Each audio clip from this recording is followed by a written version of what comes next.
¿En qué se diferencia la contrapolítica del anarquismo? En principio, pueden parecer dos posiciones muy parecidas, dado que contrapolítica es contra la polis, contra el Estado, y anarquismo, la acepción más común es esa, contra el Estado también, el rechazo del Estado. Sin embargo, son posiciones completamente diferentes. Y es lo que vamos a intentar explicar. En primer lugar, la contrapolítica puede decirse que se basa en un realismo político, aunque marcadamente crítico. Es decir, la contrapolítica parte de la aceptación de la propuesta de la filosofía aristotélica de que el ser humano es un zoon politikon, un animal político que solo puede vivir en la polis. Su medio natural es la polis. La política es como el agua para el pez. No puede sobrevivir el ser humano fuera de la política. Por tanto, la realidad que nos envuelve por completo es política. Y hay que admitirlo con eso que podemos denominar realismo político. Pero al mismo tiempo desde una posición crítica, señalando que no hay solución política a lo que podemos denominar la naturaleza humana, aunque naturaleza aquí debe entenderse como el producto de algo cultural en parte o artificial en parte, es decir, no es naturaleza biológica simplemente de un animal, naturaleza biológica, sino la consecuencia del lenguaje. Lo que produce al ser humano es el lenguaje, el logos, el logos. Esa intersección entre el logos, como al mismo tiempo señala Aristóteles, y ese animal, ese homínido que es el ser humano, pues es lo que define la naturaleza humana y sus conflictos, que son imposibles políticos, es decir, son imposibles de resolver desde la política. Y por tanto ahí la contrapolítica se separa de todas las teorías políticas, de todas las ideologías políticas y por supuesto del anarquismo. Esos imposibles políticos que no se pueden resolver desde la política jamás son el conflicto entre el individuo y la sociedad. Por tanto, si el liberalismo dice que la solución es el individualismo, pues está mintiendo. Si el socialismo en todas sus formas dice que la solución es la sociedad, la solución definitiva a este conflicto, a esta contraposición, es la sociedad, también está mintiendo. Porque no es así, y cuando se intentan llevar a cabo estas utopías, estas supuestas soluciones políticas, no solo no se resuelve el problema, no solo se resuelve el conflicto, sino que se empeora. Otro conflicto puede ser la lucha de clases, el conflicto entre pobres y ricos, que en nuestra opinión siempre ha existido y existirá. La lucha de sexos, exactamente igual, entre hombres y mujeres, y el feminismo dice que lo va a resolver, pues está mintiendo, manipulación política. Eso es lo que dice la contrapolítica. O finalmente las guerras, las guerras entre estados. Todos estos conflictos han existido y existirán porque son consustanciales a esa naturaleza basada en el logos y en el cuerpo biológico también, pero su encuentro con el logos del ser humano, y lo que hay que hacer, por supuesto, es intentar paliarlos, frenarlos y poner medidas paliativas en la medida de lo posible, pero nunca decir que se pueden resolver definitivamente con una teoría política u otra. Y eso es la contrapolítica. Sin embargo, las utopías progresistas modernas, contemporáneas, todas ellas se basan en una idea de progreso que en el fondo conlleva, curiosamente, la desaparición del Estado en un momento u otro del desarrollo de esa utopía, de ese lugar que no existe, no ha existido ni existirá, utopos, ¿no? Lugar que no existe. Es un puro delirio.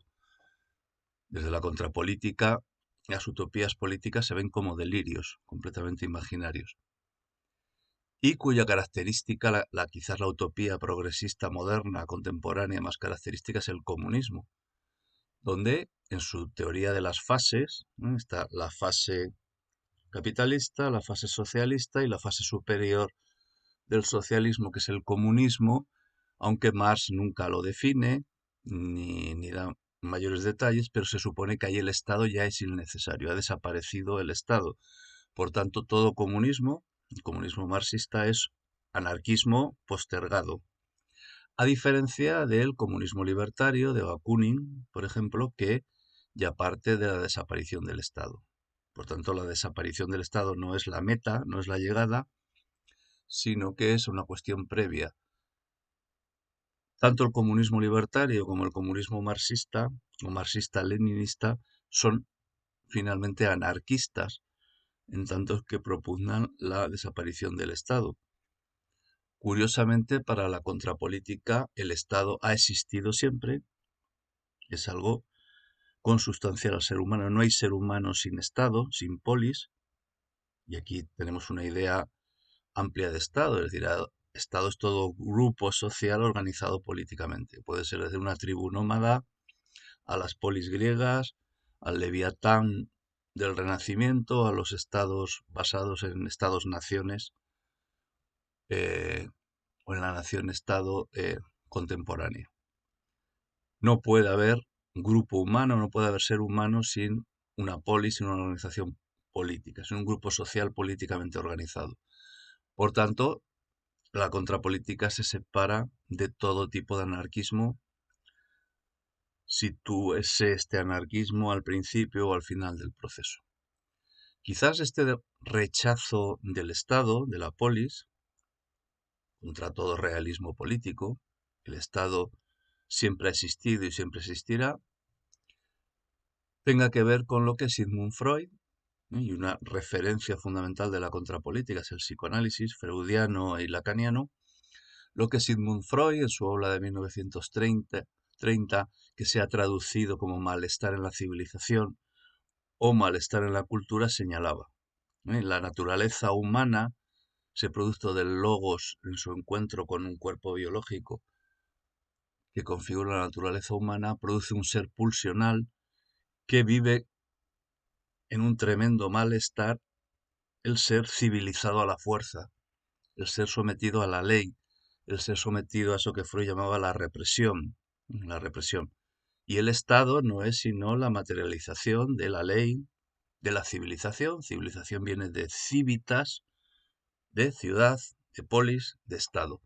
Eso genera un malestar que se expresa en estos delirios políticos que son, en las utopías progresistas modernas o contemporáneas, son finalmente anarquistas, porque no hacen sino plasmar esa idea de la destrucción del Estado y, por tanto, la desaparición de la represión, de la ley, de la civilización y la vuelta a un estado primigenio, totalmente delirante, a esa especie de edad de oro en el que el ser humano vivía sin represión, sin ley, algo que por supuesto es puramente imaginario.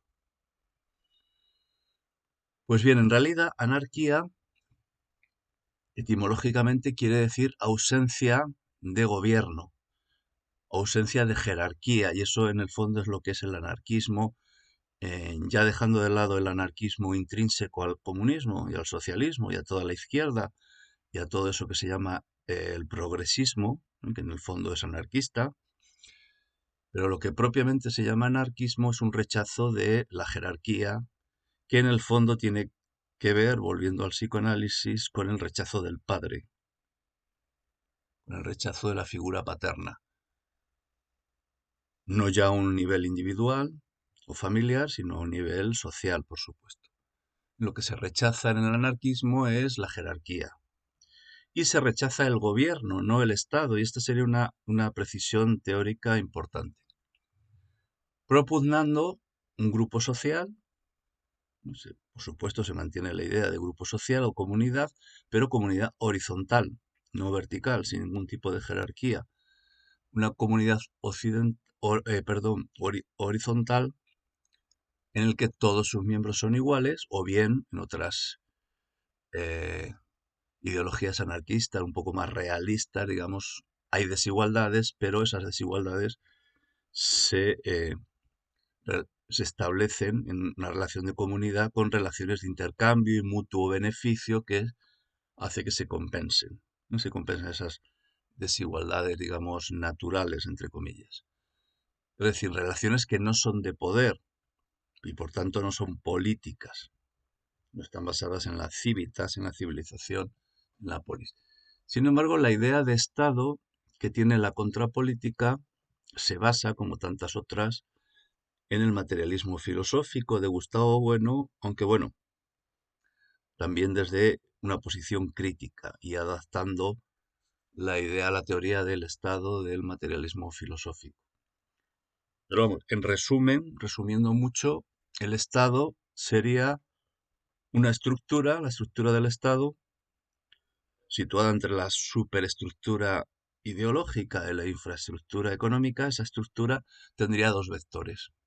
Un vector descendente, que sería el gobierno, el ejército, el poder judicial, lo que rechaza el anarquismo, un vector totalmente jerarquizado y descendente, y vamos a resumirlo como diciendo el gobierno, lo que rechaza precisamente el anarquismo.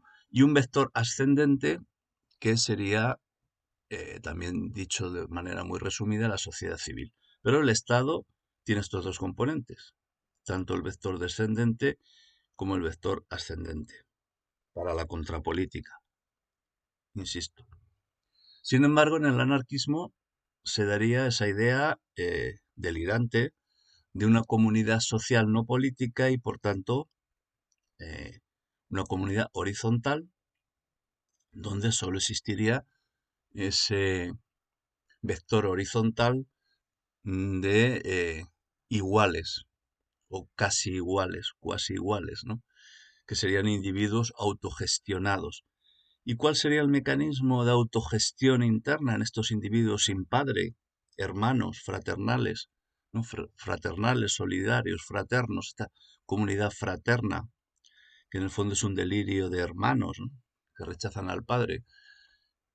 Estos individuos autogestionados, ¿cuál sería el mecanismo de autogestión? Pues aquí ya depende, ¿no? Aquí ya depende si estamos hablando del comunismo libertario, basado en Bakunin y lo que podemos llamar el anarquismo de izquierdas, donde desde el punto de vista del materialismo filosófico podemos decir que se trataría de una comunidad basada en un materialismo segundo genérico, o M2, ¿no? Adoptando esta terminología de la ontología especial de Gustavo Bueno. Materialismo M2 o segundo genérico, donde ese mecanismo de autogestión en una sociedad sin dinero, donde el dinero ha sido abolido, sería la empatía. Bueno, empatía entendida como simpatía, simpatía o solidaridad. Es un delirio puramente imaginario pensar que esta comunidad horizontal se puede regir por la empatía o la simple solidaridad. Por supuesto, cuando esto no funciona, y se vio, por ejemplo, que no funcionaba en las experiencias que hubo en España en la Guerra Civil, en el frente de Aragón, en el Aragón ocupado por el anarcosindicalismo español, pues se trata de instaurar ese hombre nuevo a base de fusilar, reprimir, eliminar de la forma más violenta, si es necesario, a ese hombre viejo que se resiste a esta comunidad regida por la simple solidaridad o la simpatía. Es decir, que si no funciona, no es porque esto sea algo delirante, imposible de llevar a cabo, sino porque hay un hombre viejo que se resiste, ¿no? Y aquí entramos en ese otro componente de estas utopías políticas que es instaurar a la fuerza finalmente y con una violencia extrema, mucho mayor y mucho más represiva, curiosamente, que esa violencia y esa represión que estaba en el origen de estas utopías contra el Estado, contra la jerarquía, contra la civilización, contra la polis. El rechazo de todo eso acaba generando una violencia mayor y una represión mayor que se justifica en la búsqueda de un hombre nuevo, empezar desde cero, ¿no? La tabula rasa. O bien en su forma, que es la que nos interesa hoy, comentar de anarcocapitalismo o anarquismo de derechas, donde aquí esta comunidad es algo mucho más racional, si se quiere decir así, que la anterior comunidad, que se basaba en la simple empatía, ese materialismo segundo genérico. Aquí la comunidad sería más racional, puesto que se basaría en un materialismo primogenérico, M1 o M1, en el que el dinero sería un factor de racionalidad importante. Hay que se hable de anarcocapitalismo. El dinero se acepta, y esto parece correcto en principio, porque es así, como un factor de racionalidad. El dinero introduce la geometría, introduce el cálculo, introduce las equivalencias, introduce la lógica en la realidad. Y por tanto es un factor mucho más sólido que esa simple empatía o simpatía o solidaridad simplemente sentimental, por así decirlo, puramente imaginaria de ese materialismo segundo genérico del anarquismo libertario. Aquí el anarcocapitalismo tiene un fundamento un poquito más sólido, más racional.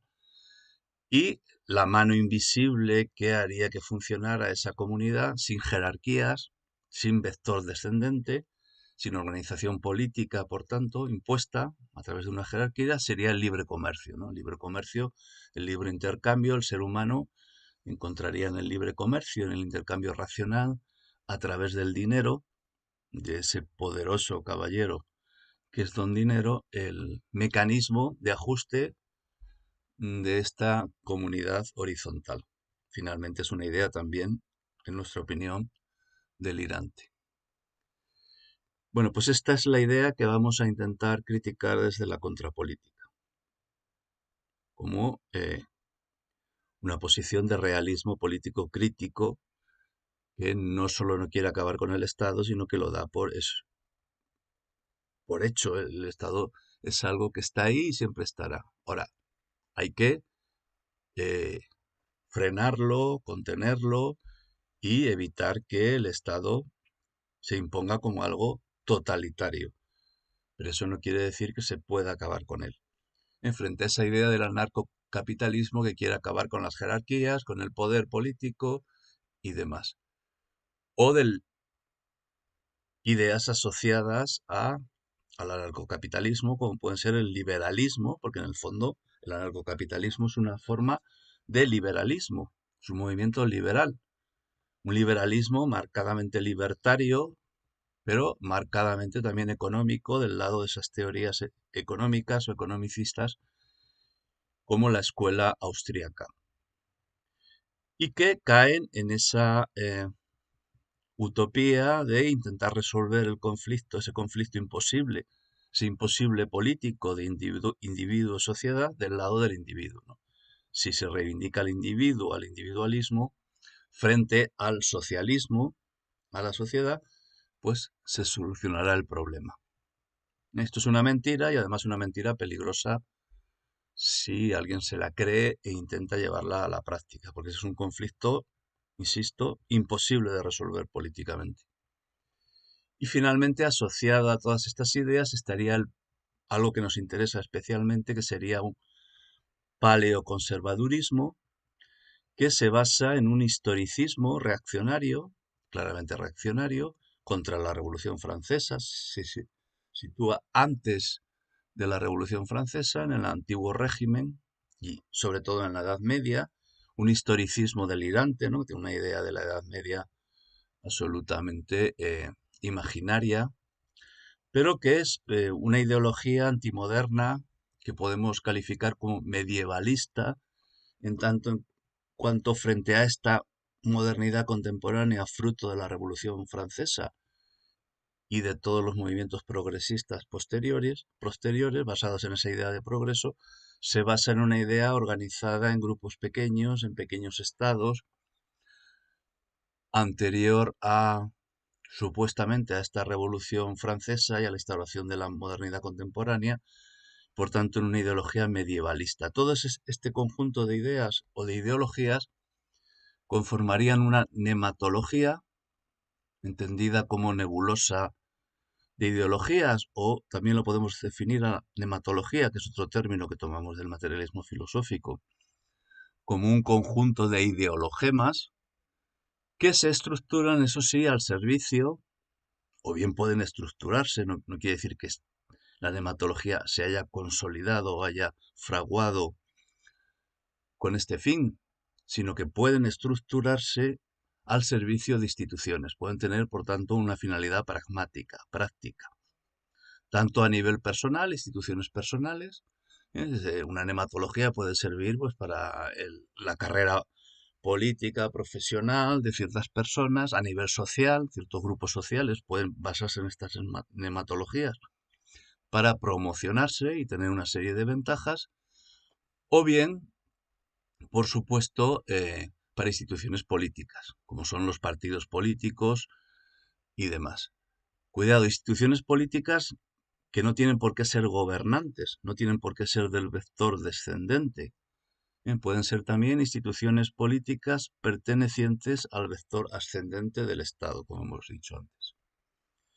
Pues bien, la nematología que hoy nos interesa criticar, confrontar, es la del profesor Miguel Anso Bastos, pero no para denigrar a este profesor, ni a sus ideas, ni a su nematología, ni mucho menos, este profesor de la Universidad de Santiago de Compostela. Al contrario, si nos tomamos la molestia de tenerlo en cuenta y de ponerlo aquí como ejemplo, es porque creemos que en España es quizás el representante más serio del anarcocapitalismo, de este liberalismo libertario, basado en la escuela austríaca y en el paleoconservadurismo sobre todo, y que lo expone con gran rigor, gran seriedad y gran coherencia.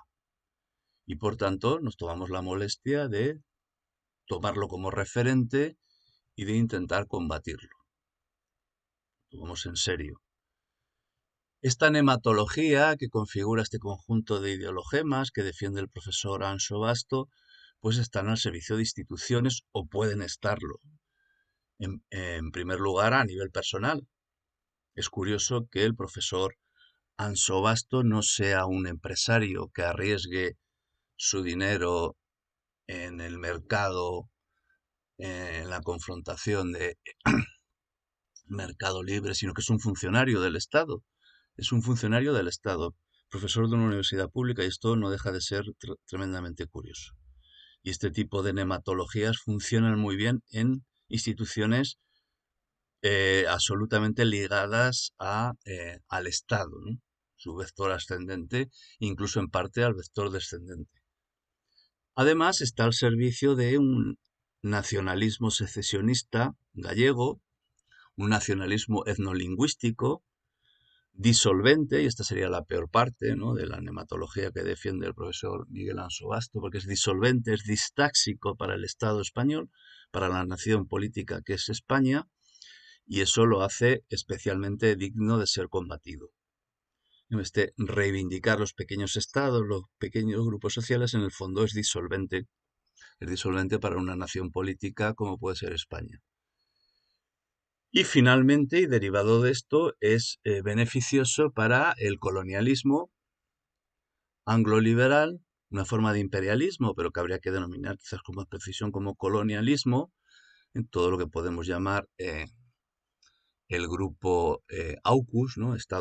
Australia, el Reino Unido, Estados Unidos, o también los cinco ojos, que se llama esa alianza militar y estratégica de los cinco ojos: Canadá, Nueva Zelanda, Australia, Estados Unidos, el Reino Unido, pero vamos, donde el país predominante son los Estados Unidos, a los cuales les interesa, a ellos y a sus, digamos, protectorados, como puede ser en este caso Alemania, en el caso de España, les interesa que otros países se disuelvan, claro, en pequeños grupos, y estas teorías les resultan tremendamente beneficiosas.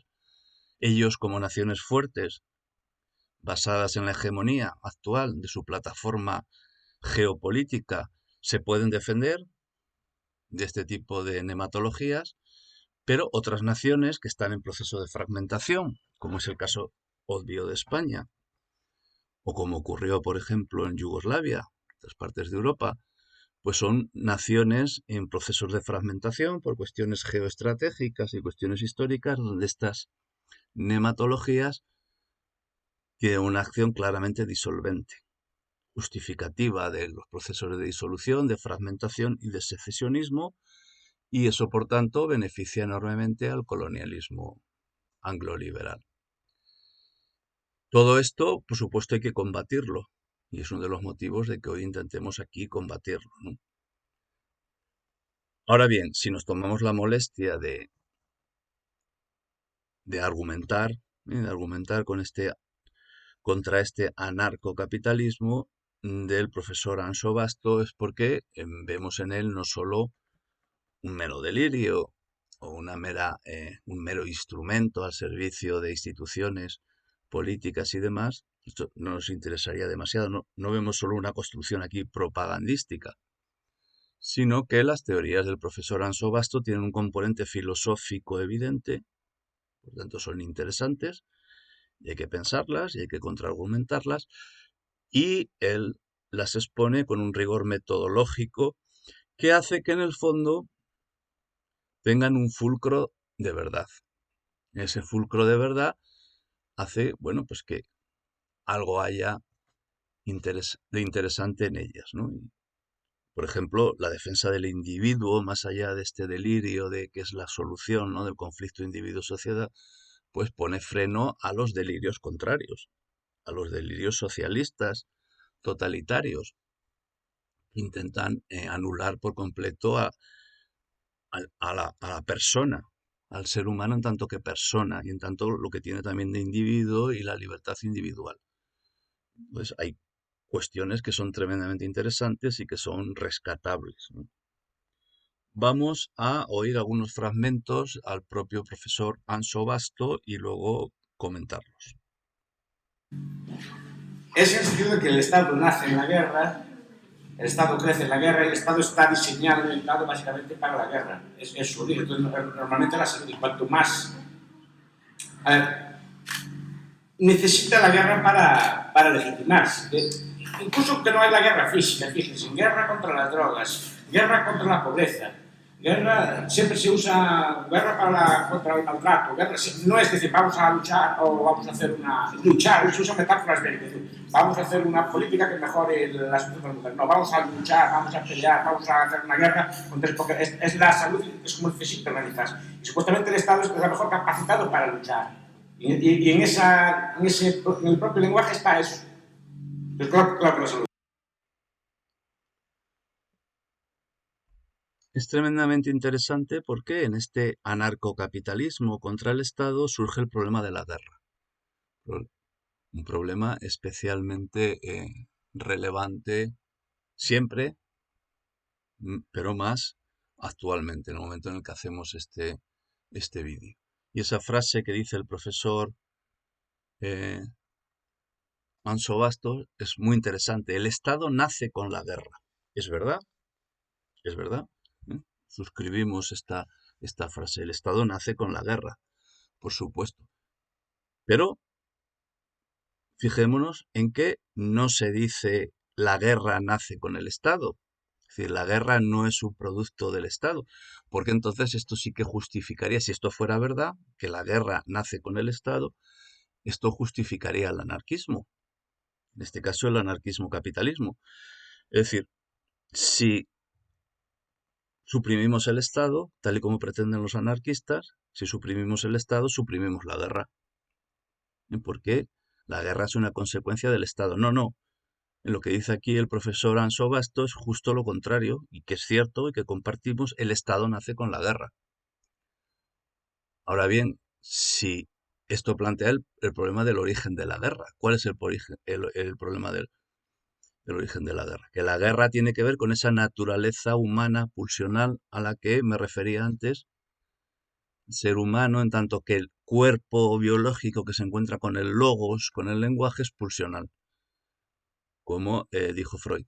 Y por tanto esa naturaleza pulsional humana que tiende a lo real de la violencia, pues necesita, como al mismo tiempo señala Freud, la represión, la civilización. Es por tanto al Estado. Evidentemente el Estado nace con la violencia de unos contra otros, como dice Hobbes. El hombre es un lobo para el hombre Al ser un ser pulsional, estaríamos en una guerra continua y despiadada, y por eso nace la civilización, nace el Estado. O sea que aquí el profesor Anso Bastos, sin darse cuenta, está reconociendo esto. Ahora bien, él dice que el Estado que nace con la guerra pues se justifica, crece y necesita de los conflictos que supuestamente son consustanciales al Estado, pero no. Resulta que esos conflictos, igual que la guerra, esos conflictos a los que me he referido antes, individuo-sociedad, lucha de clases, lucha de sexos, lucha de polis entre sí, son imposibles políticos, son imposibles de resolver. Y precisamente el Estado es un intento, la civilización, civitas, la ciudad, la polis, el Estado es un intento de frenarlos, de contenerlos, de evitar la lucha continua, el conflicto continuo. Pero no, aquí, a pesar de este inicio, que es algo que es verdadero, de que la civilización, el Estado, la civitas, nace a partir del conflicto y a partir de la guerra, no. Parece ser que precisamente el conflicto o la guerra es lo que hace que el Estado crezca, que se legitime. Pero esto no es así, porque ciertos estados, cuando alcanzan un nivel de desarrollo que va justo en la dirección contraria de lo que propugna el profesor Anso Bastos, es decir, va hacia el imperare de la ley, hacia una ley que impere a nivel universal, lo que se considera universal en cada periodo histórico, el imperio de la ley, establecer el imperio de la ley, es lo que permite esos periodos de paz que podemos englobar bajo la metáfora de la Pax Romana, en los siglos en los que inmensos territorios de Europa, del mundo conocido, en esa época vivieron en paz. ¿Y qué ha ocurrido en otros imperios, como el imperio mongol, como el imperio turco en su interior, o como la monarquía hispánica, donde en América, en grandes zonas de América, pues hubo siglos en los que la población que allí vivía no conoció ninguna guerra en siglos. Esto es algo que define muy bien y que describe muy bien María Elvira Roca Barea en su maravilloso libro Imperiofobia, ¿no? Donde reivindica este Estado fuerte, este Estado que puede permitirse el lujo de hacer imperar en la ley y establecer una pax imperial como el mejor momento posible. Ya sabemos que la solución definitiva no existe, pero el mejor momento posible para evitar la guerra y el conflicto. Es justo lo contrario de lo que dice el profesor Anso Bastos. No me parece raro que alguien quiera morir por Andorra. Nunca vi nadie, o sea, no vi yo ese tipo de patriotismo. No sé si me explico. Si cambias la escala, sí, la gente parece dispuesta a morir por la madre Rusia, o morir por la España, o por la Gran Francia, pero por Andorra nunca vi nadie por Gibraltar, por San Marino, no sé si me explico. No veo yo por Liechtenstein dar la vida por la sangre, por Liechtenstein, no acabo de como si Liechtenstein lo acabas de ver, pues Liechtenstein lo conoces a todos, pues 20.000. Tú y voy a dar la vida yo porque no sé mi explico. Pero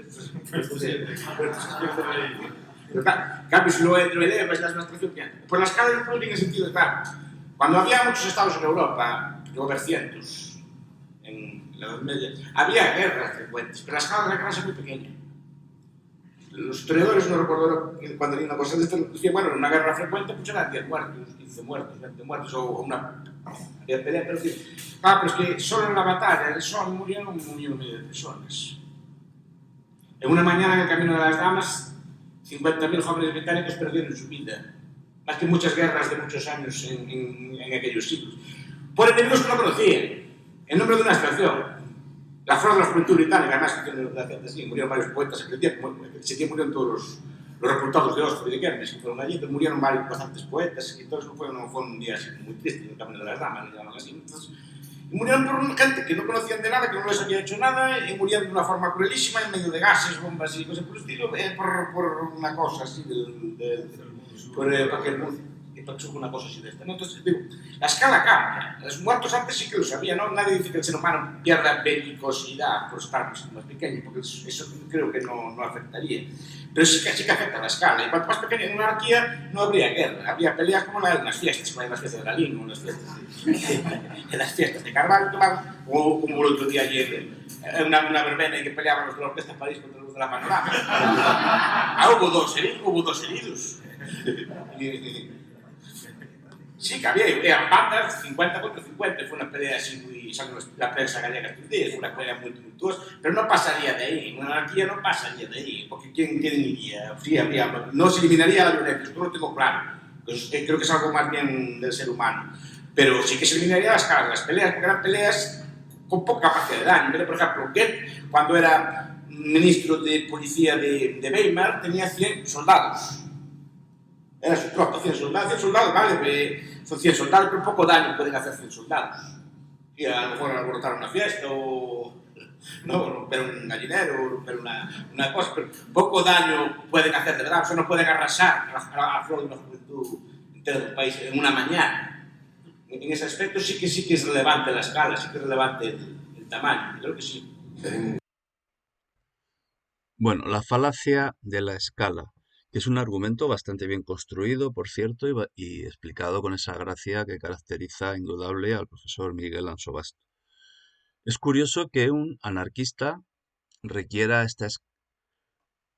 requiera una escala, una macroescala, y abandone la escala personal. Quiere decir que desde el punto de vista de la escala personal, una persona que hubiera nacido en cualquier época histórica anterior a una época prehistórica, vamos a decirlo así, incluso anterior a la época histórica, es decir, que viviera en una sociedad construida a través de hordas o de tribus, de hordas salvajes o de tribus, la probabilidad de morir era muchísimo más alta, ¿no? Porque todos los estudios antropológicos que se han hecho sobre este tipo de sociedad, basada en grupos pequeños, nómadas o no, se basan en la guerra continua entre unos grupos y otros. De hecho, la guerra es un mecanismo de estabilidad de estos grupos. Y por tanto, cualquier persona del sexo masculino, la probabilidad de morir era altísima en estas guerras continuas que había en estos grupos pequeños. Por tanto, desde el punto de vista personal, un individuo, dado que estamos hablando del individualismo, desde el punto de vista del individuo, de la persona, nacer en una sociedad prehistórica era exponerse con casi total probabilidad, a morir en una guerra. Y si será mujer, pues bueno, pues haber sido el producto de la rapiña de la horda ganadora en cualquiera de estas guerras. Y los niños, pues lo mismo, ¿no? Porque estaban en la guerra permanente. Por supuesto, a la escala que analiza el profesor Miguel Ansobasto, que hace una crítica absolutamente cierta a la guerra a escala industrial en el siglo XX, con la Gran Guerra, la Primera Guerra Mundial. A esa escala, claro, si utilizamos los números, no es lo mismo los miles, los decenas de miles de muertos en la batalla del Somme en la Primera Guerra Mundial, con esos pocos muertos en los grupos pequeños. Ahora, desde el punto de vista de la escala personal, que es el que debería adoptar un anarquista, un liberal, un individualista como él, era mucho peor este tipo de sociedad. Esta falacia se acaba construyendo con el historicismo, al que me refería yo al principio de este vídeo. El historicismo, ese medievalismo, ese mito de los 900 estados de la Edad Media, que desde un punto de vista historiográfico es totalmente cuestionable, o los pequeños estados actuales en la situación de equilibrio en Europa, como pueden ser Liechtenstein o Andorra, es una falacia especialmente demagógica, ¿no? En el caso de estos pequeños estados, porque estos pequeños estados, si pueden vivir en paz, es porque viven dentro de un orden imperial, que es en este caso, de Liechtenstein, Andorra y demás, el imperio de los Estados Unidos, desde la Segunda Guerra Mundial al menos. El orden imperial instaurado, vivimos en la paz romana, que en este caso habría que agradecer al imperio de los Estados Unidos, y en esa paz romana pues se consienten extravagancias como el estado de Liechtenstein o el de Andorra. Por tanto, esta crítica a la Gran Guerra a escala industrial, que es cierta, también lo que esconde es que el desarrollo científico-técnico llevó a las armas atómicas, que hoy por hoy son las que garantizan, al menos de momento, debido al desastre total al que pueden conducir en una guerra en la que no haya ganadores, son las que garantizan el enorme periodo de paz que vivimos en todo el mundo y especialmente en Occidente desde la Segunda Guerra Mundial. Eso sí, por supuesto, en eso estamos de acuerdo todos, esto no va a hacer que desaparezcan las guerras a otra escala ni las violencias, pero sí las grandes guerras con millones de muertos que caracterizaron al siglo XX, como la Primera Guerra Mundial y la Segunda Guerra Mundial. En las armas atómicas es lo que ha frenado realmente las grandes guerras entre los grandes estados y los grandes imperios y han dado lugar a fenómenos muy, por otro lado, muy cercanos a la historia del anarquismo, narcosindicalismo y el anarquismo y la acción individual en política, como es el terrorismo. Me dice el profesor Anso Basto que esto de las grandes violencias solo las generan los grandes estados, ¿no? El terrorismo del 11S de las Torres Gemelas, un solo individuo secuestrando un avión mató a miles de personas, a cientos de personas, incluso a miles, destruyendo un edificio entero en poco tiempo. Ese terrorismo individualista es una cuestión científico-técnica. Con armas de destrucción masiva, un individuo puede matar a cientos de miles de personas. Un solo individuo, un terrorista anarquista, individualista, puede matar a miles de personas. Por desgracia, esto es así. O bien a fenómenos como que podemos calificar como de guerras de guerrillas, guerras localizadas, o bien a operaciones especiales como la que estamos viviendo en este momento, ese eufemismo de operación especial en la invasión de Rusia en Ucrania, ¿no? Donde la propia Rusia no se atreve a decir que es una guerra. Y ya sabemos que la hipocresía siempre rinde un homenaje a la virtud. El que no se atreva a decir que es una guerra y que haya un cierto freno a la guerra de destrucción total y demás, tiene que ver con esa escala industrial que ha llevado a las armas atómicas y que de momento, esperemos que Dios lo quiera, ¿no? Que afortunadamente detienen estas grandes guerras a escala industrial que critica aquí el profesor Anso Basto. Por tanto, desde la contrapolítica, no solo el Estado es un problema para evitar